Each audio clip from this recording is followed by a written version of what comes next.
There are so many people that are married but are lonely. So many persons. Ever wondered why marriages of 25, 26, 30, 15, 10 are crashing down? One of the reasons is this. Some persons are married. You see them, they show up for the society, they bear the name married people or married couple, but there's a gap. One of the things that we don't talk about much in the Christian community is intimacy between couples. When we talk about intimacy between couples, a lot of you will just think that, oh, it's sex. It's way beyond that. Many couples after marriage for a while, or when the children comes, they disconnect emotionally. They no longer communicate. This beautiful fellowship, it's no longer there. Some persons, they give excuses with the fact that there's bills to pay. Now, when you and your partner come together, at the end of the day, all you talk about is the bill, how this child is behaving, or what do we do, plans for the children, plans for the house, we need to get a bigger car for the family, we need to do this, we need to do that. Yet, I understand that as we grow, responsibilities grow. As we increase in numbers, responsibility increase in number, but we keep forgetting the primary aim of marriage, which is companionship. A preacher said, a man of God met him and called him and said, hey, pastor, I am done with this marriage. One of his pastors under him, and he was shocked. Immediately, he himself called his wife and told his wife, and the wife was shocked. And he tried to find out what happened. And the pastor said, I'll be truthful to you, my friend. This marriage died years ago. I stayed back because this part of the world does not accept divorce and pastors. But now, they do. Let me tell you what happened. The connection failed. The connection failed. The primary aim of marriage, it's not for children. It's not to wear the big rings or to bear the Mr. or the Mrs. or father or your husband or your wife. It's for companionship. The Bible says, God saw that it was not good for man to be alone. It's not good. There are so many married alone people on earth today. They are married, very much married. Husband present, wife present, but they are lonely. Companionship is no longer there. We no longer talk about ourselves. We don't go out together. We don't go out on date nights. We don't go out on movie nights. This part of the world, we're not used to those things. We just allow responsibilities. We just allow the bills. We just allow other things that can be treated later take over our intimacy as couple. Your bedroom life is dead. You no longer cuddle with your partners. All you just want to do is just to satisfy that sexual urge, and you're done without even caring about the other person. When marriage is supposed to be service to one another, Bible says when David heard that Saul died, he wept and he said, how are the mighty falling? The weapons of war perish. If you do not know, one of the major fights that the devil is fighting marriages or fighting against marriages is intimacy. We are no longer intimate. We want to grow our churches. We want to grow our business. Of what end? Do you know that Westerners, they take out their time to plan their yearly schedule? When I see, sometimes you see white people, especially white people or people from the other side of the world, they save for vacation. Sometimes check online, check budgets, check family budgets for the year. You see vacation. I'll be like, somebody will just waste money for vacation. They found out that most times when they are in their home country or hometown or home, work will take their time. Children will take, some even come along with their children. You give them a separate apartment. That's not even a problem. We do not find time for family bond anymore. There is no intimacy in our marriages. And whether you like it or not, you know that when your partner does not agree with you, see, that partner might be lonely forever. Some couples are even in depression. Because you have children, sir, ma, these children came as a result of you coming together. Always know that. Do not allow school fees, do not allow the family need. Take that emotional need away from you. A couple of days ago, I met a lady, and she was trying to share with me, and she told me that the only time she feels connected to marriage is when she is with her husband and he's hardly ever around. And I asked her, I said, well, how about your sex life? She said to me that is gone. And I asked her, was it like this? They are 15 years old in marriage. She told me, I know he's a very busy person. And sometimes we know how to really make excuses for our spouse, but I'll tell you the truth, no matter how busy you are, can you reconnect emotionally? Can you plan it? Can you work on it? I keep saying it. See, these bills, these mansions you want to build, these cars you want to buy, these businesses you want to set up, they are all good though, to make the family. But what shall it profit a man if he gains the whole world? There are people today actually thinking and asking how they got here. You disconnected from that partner. Some of you, or some couples, when they give birth, when they start giving birth, they have a big bed. Some people will just say, oh, the wife will disconnect from the husband and go and stay with the children's room. It's fine. Then after a while, she comes back. But you're leaving a gap. Some persons now find it very easy to relocate away from their partners. They say they are looking for greener pasture. It's all good. It's fine. But please, as you're doing this, do not forget the primary aim of marriage. It is not good for man to be alone. That's the primary aim for marriage. Children are just like a dividend. Let's use the word dividend. Just a blessing, attaché for marriage to be sweet. It's not really the aim of marriage. Marriage is for companionship. You disconnected from your partner. You start disconnection from your partner emotionally doesn't start one day. It starts gradually. You guys used to see maybe movies together at home, popcorn nights, date nights. You gist, you talk, you play. You could even take a walk around the neighborhood. Just you and me. Let's connect. Yes, when you were dating or when you just got married, it was happening. Somebody shared a story how when she was courting her husband, how he used to always come and visit her every day just to see her face. Then there were no phones.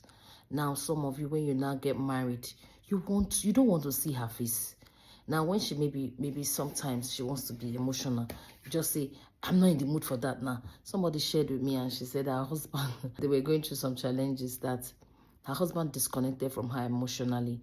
And for every time she wants to try to be close to him, maybe to cuddle, not really for sex sometimes, he'll just be like, please, please, please, please, this is not what I want right now.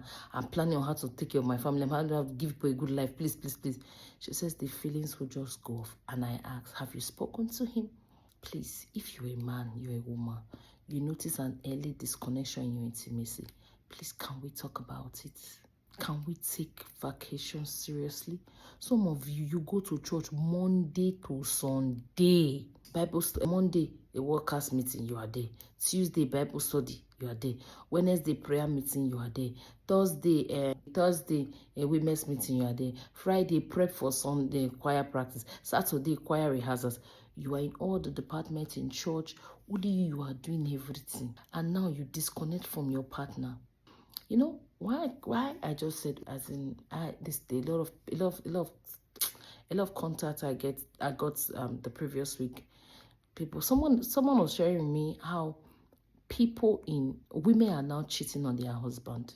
It's not like a norm. Even the men know that. That's why you see some men checking married women. They know that these married women, most of them are lonely. Most married women are lonely. Most married men are lonely. That's why the cheating is increasing. That's why the women are decided, if you can do it, I can do it. But I am against it. I always come for the remedy. I always come to say we can prevent it. And if it's already broken, it can be amended. A broken pot can be amended. If your relationship, your marriage is finding its feet, or trying to, you see that there's a loophole, Please go back to your bedroom. Go back to your intimacy. Be intimacy. Let intimacy creep into our marriages. Let it come back to the way it used to be. Couples cannot chat on WhatsApp now. They cannot. That's why you see that another man will check your wife outside. She will fall for him. I also heard a story. Someone shared a story of how a married woman, she was working, her husband hardly is ever around. So for every time her husband is coming in, she tries to change her look, maybe make new hair, look nice, look like change her night wears, maybe duvets and all that, just to make him. And he comes, he doesn't even notice her. They said there was one hairstyle her husband loved so much when they were cutting. She decided, let her try this one by making that hairstyle. He didn't even notice that she has changed her hair. That same day in the office, the next day she went to work. And there's this customer that usually come every evening to do business with her company. While she was there, the man didn't come. So it was her duty to find out why he didn't come. And he said, I am in the office, I'm busy, I'm at work, I'm at my business, but can you come? She went to meet the client. Now she said, according to the story, by the time she got there, the first thing he noticed was, your hair is beautiful. I saw you last week. This was not the hair you used. You look beautiful and everything. And this is what she wanted her husband to just do. Now, she said it felt good hearing it from a man that she looked good. Because she said at some point in her life, she tried to do everything to just make him notice. Some women are trying to lose weight, thinking that because they are fat or they've added weight, maybe via childbirth, that's why the husband no longer is intimate with them. The truth is sometimes it's not because of that. I don't know. It's not because of that. It's just that intimacy has gone away from our marriages. We allow other things that are not important to concern us and leave intimacy aside. You see a couple, when they just get married, they're all over each other, kissing each other, texting. Even when there was no phone, you want to check up on each other. Now that there's phone, communication made easier. You will not check up on your wives. You will not check up on your husbands. You can no longer send a love text. Those days, they used to write, dearest, dear, ditto, thanks, and all of that. Those days, they use letters. Love was real. Love was sweet. Now that we have more means of communication, we can't do it. Husbands, check your phones. When last did you just send a WhatsApp message to your wife to say, oh, I love you. Oh, I miss you. It's never like that. You come home, you're tired, you've eaten. The next thing you're entering the bed, she should just open her legs for you. You just do what you need to do. I know you're satisfied and you sleep off. The next day, life continues. You don't even care about how she feels. You don't even care about if that sex you just had with her, if she's good with it. Is she okay? You don't care. Then when some women say when they want to complain, he's like, I provide for this family. You think it's easy? You think I'll just come back and I'll be trying to find out if you're satisfied or not? You're killing that marriage.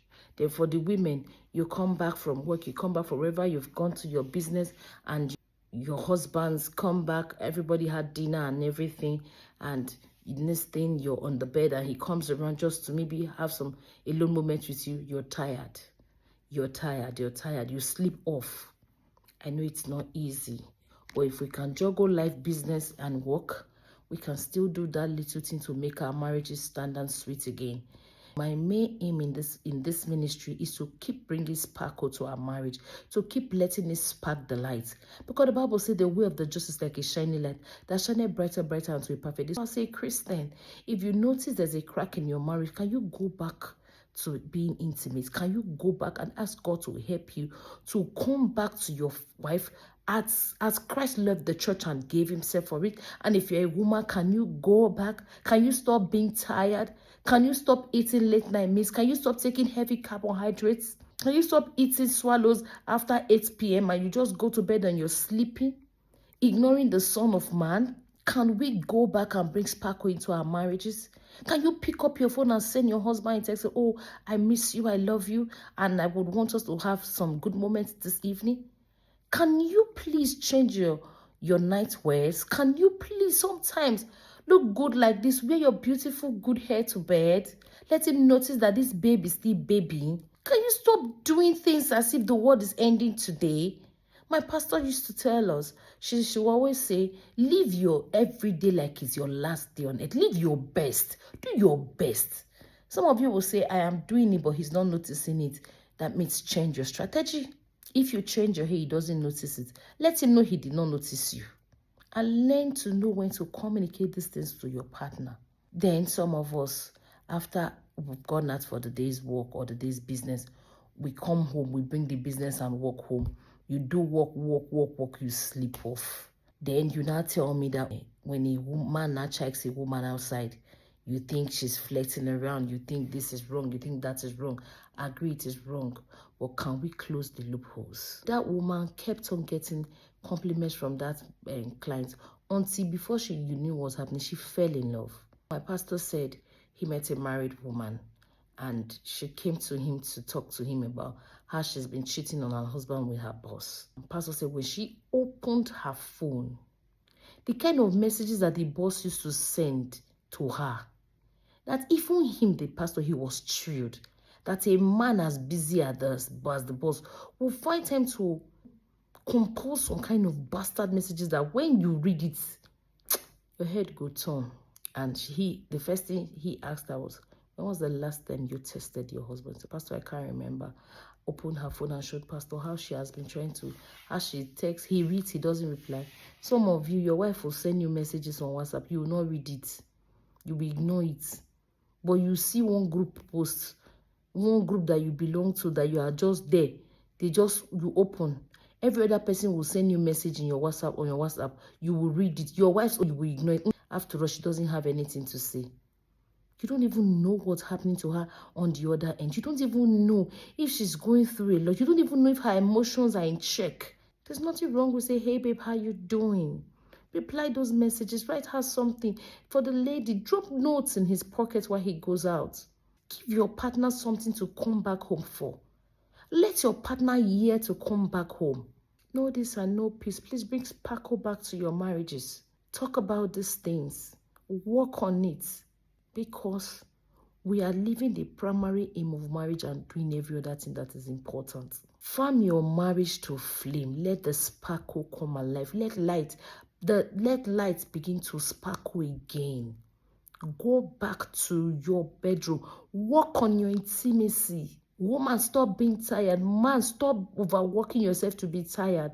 Satisfy your partner. Keep them glowing. Even the children will notice that mommy and daddy, they are happy again. And the devil will check back to hell. Please, friends, I am pleading, I am begging, I am pleading, begging. Christians, let's close loop ends. Let's close loopholes. Pastors are drifting away. Elders in churches are drifting away because of these things. When the devil comes, when they just fall like a prey and he grabs, please stop living lonely while you are married. Married but lonely is the order of the day in our society today. But if you've seen this video, I plead with you, I urge you to work on it. And as you do that, God will bless you. God will restore peace. God will restore the intimacy. God will help you to ignite the fire in your home. Your marriage will stand the test of time. If you're here, you're already a cheating partner, I pray as you try to walk back yourself to the heart and the life of your partner, to have a godly and a righteous marriage. God will help you. God will increase you. God will give you the strength and ability. I pray the intimacy, the love of God be restored. I pray that you become more attractive to your partner. They will notice you. You are glowing. Your partner is glowing. You are joining together to make the one family that, according to what the Bible says, that for this cause shall a man leave his father and his mother and shall cleave to his wife. I pray let the sparkle begin to rise up in your marriage. Your marriage is sparkling, is shining, and is shining brighter and brighter unto a perfect day. Thank you, gracious and everlasting King, for answers to prayers. I wait to hear your testimony. I wait to hear from you. Thank you for always reaching out on DMs. Thank you for calling. Thank you for the WhatsApp chat. Thank you for always trusting us. And we thank God for always helping us to give you that good counsel that will make your marriage and relationship come alive again. Until then, please like, follow, share for more. It is Keeping the Spark with Judith Kingsley. I love you. Mwah.